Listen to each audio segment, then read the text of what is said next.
Welcome to the After the Show movie podcast, brought to you by your hosts, Ace Scully and Sid Talk.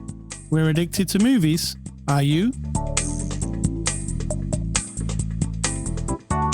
Sid Talk, have you ever seen a unicorn? I'm not going to disclose that at this time in this public venue. Now, I have seen a unicorn in real life. Okay. It was... Now that you've said it, you know the government's coming for you. Yes. You can't say that kind of stuff in the public. It was probably just a white horse, to be fair. This is not the before the after the show discussion. But I did, at the time when I saw it, I did think it was a unicorn. Mm-hmm. It might have been a... alcoholed? Maybe. It might have been a white horse stood next to a tree, so it looked like something I'm just telling everybody he's lying. He's never seen a white horse stood next to anything. I have seen a white horse. That is not the before the show, after the show. Hey, don't dismiss my story. I'm dismissing. And the before the after the show was pretty much non-existent because you came in here and I did thing. You made a tea. You made some plant-based bacon for your sandwich. And then I saw a white horse. Because I do a little bit of gardening stuff and that was it. Do you know the origin of a unicorn? Mm-mm. Me neither. I was just looking it up. So I'll tell you later. Is it a secret? Yes. Yes, it is. Well, theme of this movie is research, as we all do these days. Yeah, it is. There's a little bit of research happening, which I loved. I thought that was really cute. All right, it's Saturday, May the 10th. This is After the Show, your weekly movie review, and this is episode 890. We're looking at a new movie this week, Death of a Unicorn. It's a 2025 release, out now on streaming. It's rated R. Its runtime is 1 hour and 47 minutes, and it's from our friends at A24 who sent us a copy for review. Sid Talk, you give us your synopsis, then I'll give you the real one. My synopsis is there's a unicorn, and then it dies. Then bad stuff happens because unicorns are evil. All right. Is that right? I'll give you one off the box. A father and daughter accidentally hit and kill a unicorn while en route to a weekend retreat, where his billionaire boss seeks to exploit the creature's miraculous curative properties. Curative, yes. Yeah, curative, yes. Not curative like you're not curating for a... or curating, no. Yeah. That one's really dry and boring. Mine's better. That's exactly what it is, though. A unicorn dies, bad things happen. Yeah. Humans are terrible. End of story. All right, Sid Talk, Death of a Unicorn, what did you think? I had a really lot of fun. I'm going to start by saying this. Number one, special effects, not great. I can't help it. The unicorns are not great. It's a low-budget movie. I don't care what the budget is. If you have time to make a movie about unicorns and you're going to show them in their full glory, then take an extra year and get it so they don't look weird. There are times when they look excellent, absolutely excellent. Yeah, no, low budget's no excuse. There are times when they don't. And so I want to stay in the world where this is a unicorn and it really exists. Yeah, you're right. It is uneven in terms of special effects. There are times when it's absolutely exactly right. It's close up. You get the teeth. You're convinced there's a moment where it's almost like, don't touch her, you bitch, when the xenomorph faces down with Ripley and comes right up to, there's a little bit of that, and that looked really good. But the movement, I know they're unicorns, right? So I can't complain because I've never seen a unicorn. Unlike me, you've never seen one. Yeah, but you said yours was just standing next to a tree, so you don't even know what it's supposed to look like. I get it. I'm not trying to read too much into it. However, if you go to the trouble to make it really based in reality-ish in this universe, and that was my only letdown. That aside, I really love this movie. I had a good time. I understand the themes. There's themes of like, oh, these really rich people are super selfish. Okay, always. Got that. Well, they're not always selfish, but that's the theme. No, I'm saying always in these type of movies are the rich people super selfish. So the story is they hit the unicorn. They find out that the blood in the horn can help cure things like cancer. And then these rich people immediately decide to sell it off to the most rich people and only to the most rich people, of course. And of course, these rich people happen to own a pharmaceutical company. So that helps, right?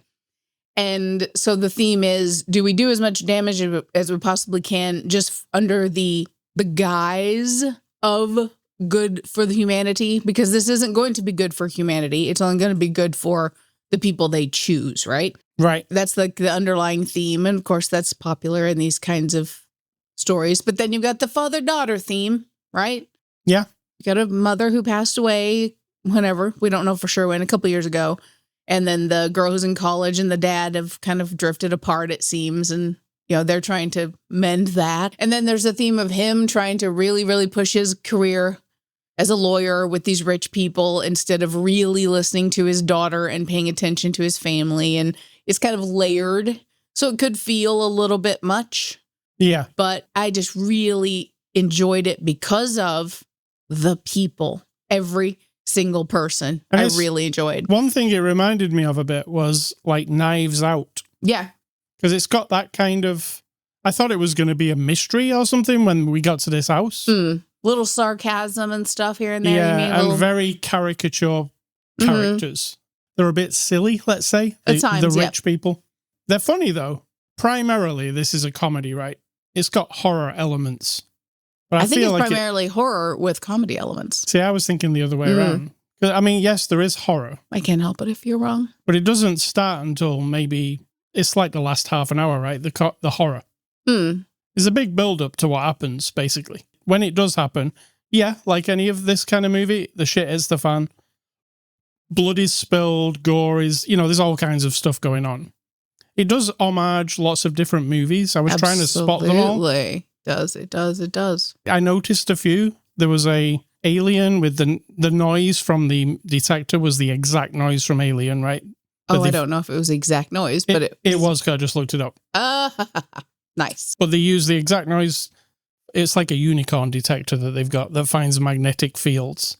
That makes that noise. Yeah. There's the other thing from Alien, like you just said, with the drippy mouth when she gets close to the unicorn. She's called Ridley.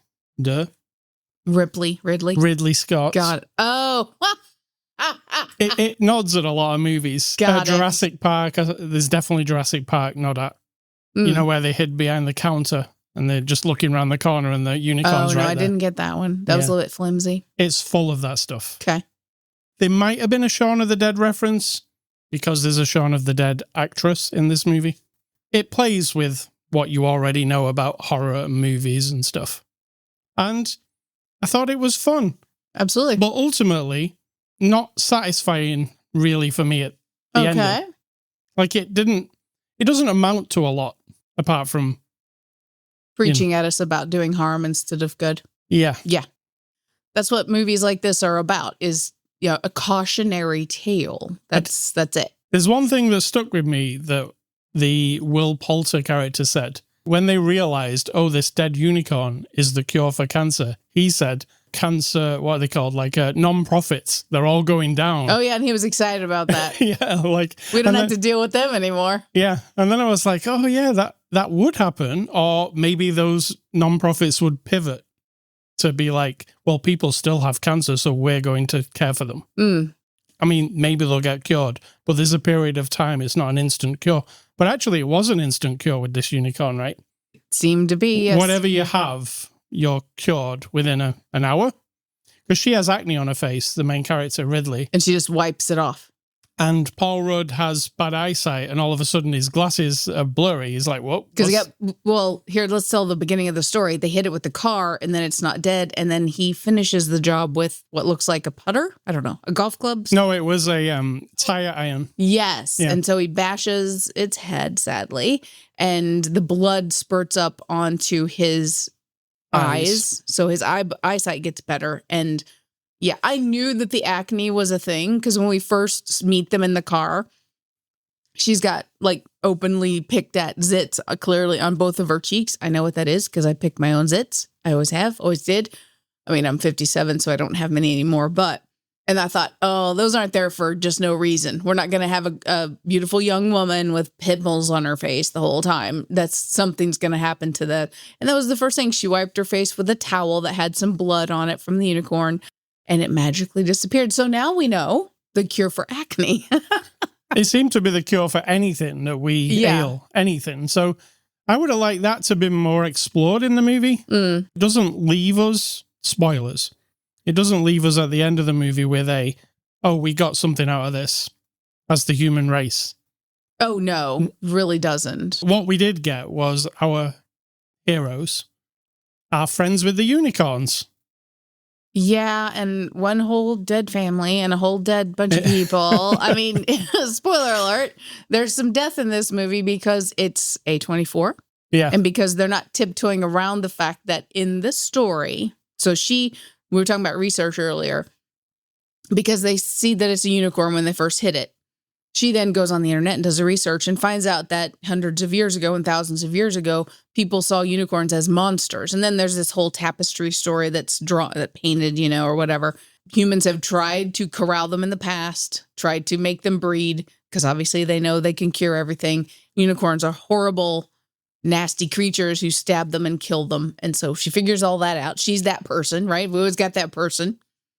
We didn't have someone show up at the door knocking going, "Hello, I'm an expert in unicorn history." We didn't have that. No. We could have. That would have fit right in. But we did not. It felt like that was the trajectory we were going on. Kind of. That someone would show up or someone would raise their hand and go, "Oh, by the way, I knew the unicorn was here the whole time." Yeah. I thought there was going to be an expert and somebody who knew how to take them down, or... Did you understand, like, the baby unicorn showed up in the, like, Northern Lights, essentially? I think it came down to play. Right. To Earth, because it's from outer space or whatever. Do we forget that part? And then it comes down to Earth. Of course, it gets hit by the car. The parents are the big evil unicorns that show up to get their baby back. This is also a story from Star Trek episodes, more than one of them, where the child of some entity that's floating around out in space comes to Earth and like plays with humans and is either evil or destructive in some way. And then the big alien parents show up and they're like, now, you can't do damage to this planet Earth, that kind of thing. So that's the overriding unicorn story. When I told you earlier about the history of the unicorn myth, it dates back to 400 BCE. Oh, okay. When the Greek historian Ctesias first documented a unicorn-like animal in his writings in India. Unicorn-like imagery also appears on seals from the Indus Valley civilization from 3300 BC to 1300 BC in South Asia. Listen to you with the very, very specific research. So I like it. It's been documented, but like you say, it could be a horse stood next to a tree with a tree branch sticking out. You reckon people aren't completely accurate when they tell the story of what they've seen? Oh, okay, I get it. Yeah. And what I did notice in a lot of these tapestries, and this is why I mentioned that at the beginning, the tapestries with the unicorns on them from the old times and the paintings on the walls, they're often stood next to a tree. Are you just still trying to push forward your narrative that you've seen? I mean, I've got one right here. Okay. It's a unicorn stood next to two trees. And it's an ancient tapestry. So, yeah, I think people were just stoned or drunk. Absolutely. And they saw what they wanted to see. Absolutely. Yeah. You are correct. Let's get on to the cast here. Jenna Ortega plays Ridley. Well, I was just reading about Jenna Ortega. She plays Wednesday in the Netflix hit show, right? Oh, yeah, okay. And this movie, they got her before she'd been in Wednesday. Like the weekend Wednesday was about to air. They got her, like signed her. They said they wouldn't have been able to sign her after Wednesday had happened because she'd been too expensive. So they managed to kind of squeeze in before she got really famous. What did you think of her anyway? Oh, she was good. I mean, she's playing a young woman who is, her and her dad are not estranged, obviously, but her mom died and she went off to college and her dad's obsessed with making money because he thinks that's what he has to do now to protect her and keep her safe for the rest of her life or whatever. And so, there's distance and she's clever. She's a little bit pouty, but not the kind of pouty that makes you want to reach through the screen and give her a slap. There's some of those. Yeah, she's late teen, 20-somethings where you're just like, oh, yeah, no angst. She's not angsty. She's just, she's thoughtful. And when all she's trying to do is get her dad to listen to her. So I think that, and I got that vibe. Speaking of a dad, Paul Rudd plays Elliot. He does his Paul Rudd thing, which I really like. You like Paul, yes. I mean, he doesn't do anything different here. No. He's kind of snarky and a bit, what would you call his comedy? A little bit hapless. Yeah. And doesn't quite get the plan, does he? He's still in the middle of the horror and everything, trying to, not Paul Rudd himself, the character, trying to do better for him, kind of, yes. Like not getting the whole, yeah, you're right. Not getting what's really important here. He's trying to I'm going to steal the unicorn horn just in case, But Paul Rudd he's funny, and there are many funny moments in this movie that involve him. Richard E. Grant plays Odell, the father of the rich family. I love Richard E. Grant, and he always hams it up, doesn't he? Very hammy, very theatrical. I mean, that's his vibe, and that's exactly what he does here.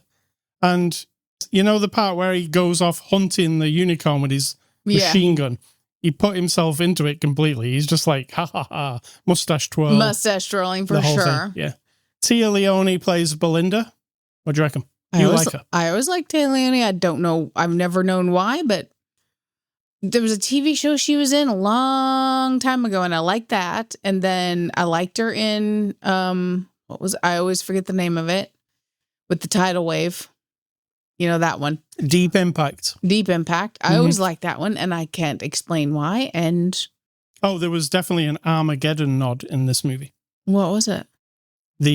Where he pushed her out the door and he stood there saying goodbye, Oh, yes. The sacrifice thing. Tia Leone, so that's what we were talking about. Yeah. In this, she's really funny. Hammy as well. Hammy, but she does the delicate thing where, of course, she's this very wealthy lady, and she does show her greed because now she wants to make sure that only the rich people that they know get this cure, and they're going to make a lot of money. But she also knows all the tricks for how to communicate with people, like when the girl's trying to tell them the story of the unicorns and what she's researched and that they're going to be evil and destroy things. She's like, I hear you. I hear what you're saying, and I'm really proud of you. But right now, and then she does the thing with her hands and her shoulders where she's real condescending, but trying to feign being a reasonable person. And I just love that the young woman just looks at her and walks away. She also it's not working on me. She kind of niggles her husband a lot. I thought we were going to come up with a subplot where somehow she has caused him, because he's ill. So when we first meet them, the rich father, your guy, is ill. He's on his deathbed, basically. And then we find this cure and he's getting cured. And she doesn't seem super happy about it at first. And I thought, has she been working with this scientist guy who shows up and to get rid of him? Yeah, but that didn't come. That's what I actually thought. That was where I was thinking okay. I was thinking along like a Knives Out kind of thing, like there's some kind of everybody twist. Turning on each other. Yeah, but no, that's not what it is. Will Poulter plays Shepard. He's very funny in this. Very funny. Son of Rambo. Well, the only thing missing, and it wasn't him, this is just from the writing of the book. No, I really like him. I think he does the exact right sort of.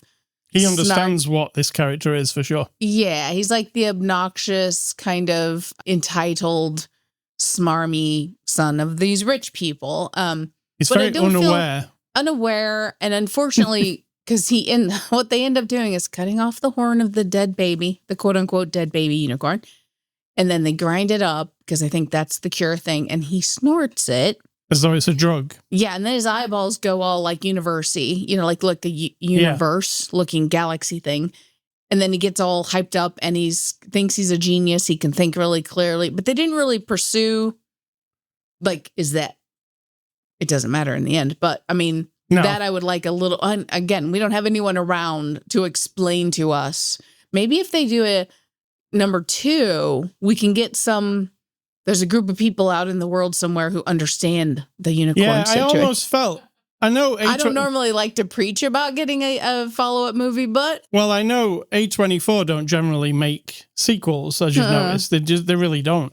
But I thought if there was to be a sequel to something that they did, the end of this makes me want something else. Kind of, yeah. Yeah, because it does leave it in a position where you're like, there's so much to answer here. A lot.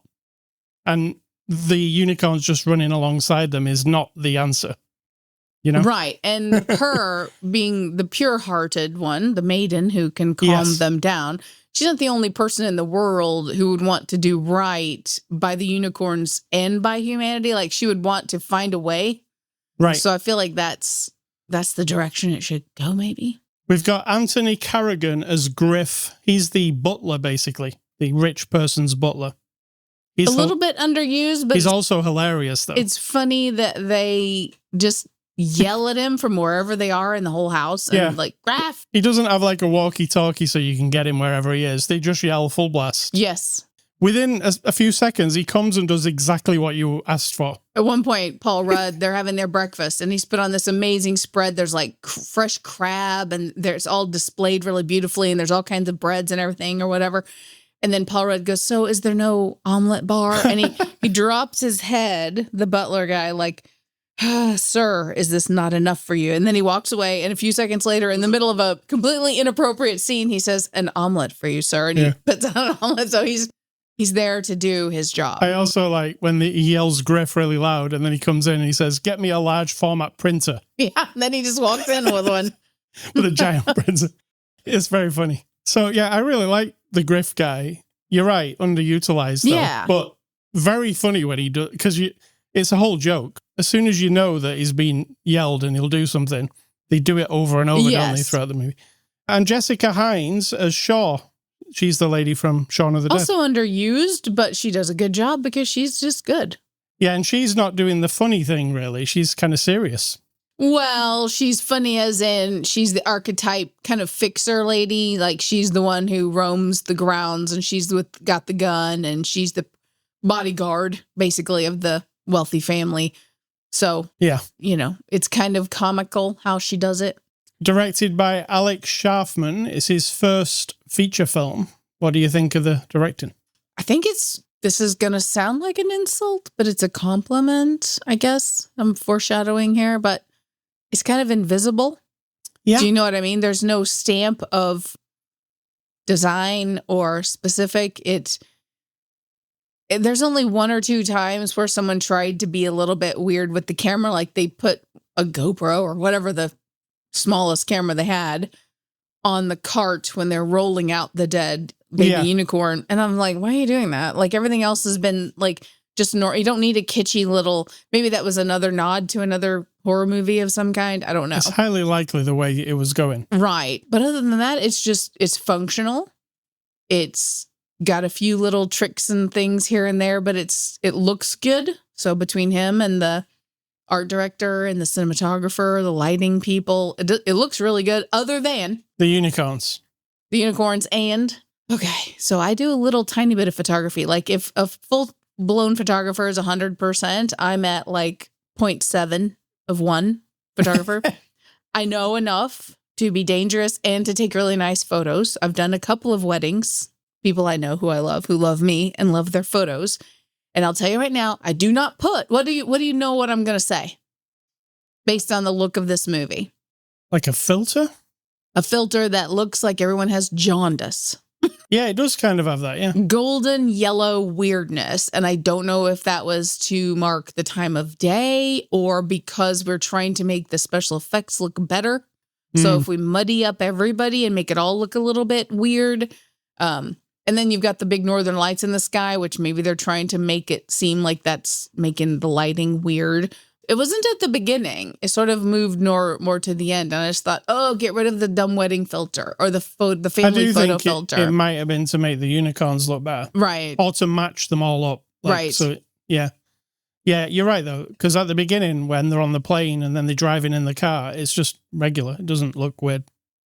Did you notice that the movie opened on the same shot, opening and closing? With her head on Well, it didn't end that way, did it? On it. No, but I mean, right in the end scene, sure. It also did that, yeah. Well, yeah. Yeah. It's about the love between the father and the daughter. Absolutely, ultimately. And that's totally fine. It's just that, IMDb reviews, what are those? Those are reviews on IMDb. Reviews on a website. And people go on and go, this is the worst movie I've ever seen. Click to the next one. This is a waste of my time. Click to the next one. This shouldn't get 10 out of 10 because that's just AI because they want to sell more movies. I mean, the first guy says, I was really excited for this movie because of the actors, but oh my God, this movie was horrible. There's no story at all, and everybody in the cinema was laughing. Well, they were laughing because they were watching a comedy, idiots. Maybe they didn't know it was a comedy.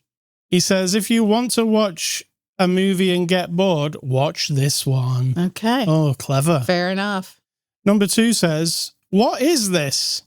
That's the question I asked the whole time. I had to sit and suffer through this nonsense. Firstly, Paul Rudd looks like Serena Williams. I don't know what he's saying. I don't know what that is. What? The unicorn CG was worse than an AI creation. Okay, I have to not disagree with that one. Yeah, Paul Rudd and Serena Williams being compared. I don't know what that is. I don't even understand. Maybe AI wrote that part. Also, why would we have such a bright cast of characters and turn them all into dullards? Dullards, okay. And then the third guy says, unfortunately, this film misses on both accounts, comedy and horror. It's not funny enough for a comedy and not scary enough for a horror. The 2 jump scares are predictable and the gore is gratuitous and pointless. The best scenes are the mountain landscapes and the aurora night sky. It is very poor. Very poor. So those are the IMDb people who didn't like the movie. Your favorite. We didn't see any extras because we watched the streaming version. Let's give this movie a score. I'm going to give Death of a Unicorn a 6 out of 10. Okay, I'm going to give it a 7.5 because I really had a fun time. I'm really stingy with my scores You recently. are stingy, and, mine isn't about like, oh, I'm going to judge it as a piece of art compared to all the other pieces of cinematic art that have ever been created. No, I'm not an art snob. I will say that my experience watching a movie is actually all that matters. I'm not doing a critique so that we can, give out awards. You know what I'm saying? I'm doing it because, in the range of all the movies I've ever seen, it's up there. It's up there with fun. I had a good time. I also thoroughly enjoyed it and gave it a 6 out of 10. That's my shtick. All right, next week we're going to look at the movie Mickey 17. Do you know this one? No. The latest movie from the director of, what was the Oscar-winning movie where they were in a house? It was Korean. And they were all inside that place. I forget the name of it. You know what I'm saying now, don't you? Parasite? Parasite. Yes, it's from the director of Parasite. Okay. And it's called Mickey 17. We'll see that next week. Movie recommendations off the basis on this movie was calling out different movies. I'm going to give you the most obvious ones. Alien and Jurassic Park. Okay. Very obvious. Yeah. Yes. And you want mine? You can't deny that they're both good movies. You want my recommendations? Yes. Okay, so I'm going back through all the history of all of cinema, and I'm telling you about all the horror movies that I have seen since the beginning. And right now we're up to 1986, which also happens to be the year I graduated from high school. If anyone's doing the math, yeah, that, like I said before, I'm 57. So it was the year of my graduation, and I do remember The Fly. Of course Jeff you remember Goldblum. The Fly. Of course. Maximum Overdrive. I didn't watch that one until it came out on HBO, What is sure. it? It's like Truck. Oh, yes. Yes. Yeah, I've seen that. Henry, Portrait of a Serial Killer. One of my first earliest introductions to serial killer, and it was, yes, of course. And that's the only way I see, what's his name? Merle? Merle. Yeah. Yes. Rucker, Merle, he plays in Walking Dead. But when I see Merle, is that his name? Merle and Merle. Yeah. I think it's Merle. All I see is Henry, serial killer. So I think that was Henry all grown up and, and using a fake name in The Walking Dead. Bad Taste, one of your joyous ones. Peter Jackson's horror movie. So if you want to know about Peter Jackson's history, Bad Taste, Lord of the Rings, pretty much went that direction. And it's crazy. It's crazy. He was like a gore horror movie guy, and then he was Lord of the Rings. Yeah, not just gore, really bad, poor 80s gore. Low budget. That was 1987. Angel Heart, also 1987, which I remember at the time. That's Mickey Rourke, loving it. I think it is, yeah. I loved it at the time. I think now it wouldn't stand the test of time. And then one of your faves, Evil Dead 2. I love Evil Dead, the original, the best, but Evil Dead 2 is a close second. So if you want to be like me, kids, then you're going to watch all those movies. You don't have to have the same opinion as me. Just watch them, and then you'll be like me. All right, Ace Scully stuff. I've been playing a new game this week called Captain Blood. You know, you've not even seen this one. No. So. All right, I'll give you the description off Steam. Captain Blood is a pirate-themed action game set on the Spanish Main in the 17th century, where you step into the boots of a fearsome pirate on a quest for gold and glory. It's an action-packed hack and slash featuring hand-to-hand combat, hordes of enemies, and a classic fighting system with flashy combos and epic finishes. So, apparently, I was reading about this game. This was a game that was being developed around the time when the Xbox 360 was around. And it got cancelled. I don't know why. They run out of money, or you know what happens sometimes with developers. Well, this game completely got cancelled and then just disappeared for like 20 years. More than that now, isn't it? And now it has finally been released. I mean, if you look at it, it kind of looks like a game from that era. It definitely plays like a game from that era. Games are a lot more complicated now, is what I've realized. Because this week, I've also been playing the remaster of Mafia, which was one of the very first open world games that I really played. And I realized how, like Grand Theft Auto 5, for instance, compared to Mafia, there's so much to it. So many things you can do, so much exploration.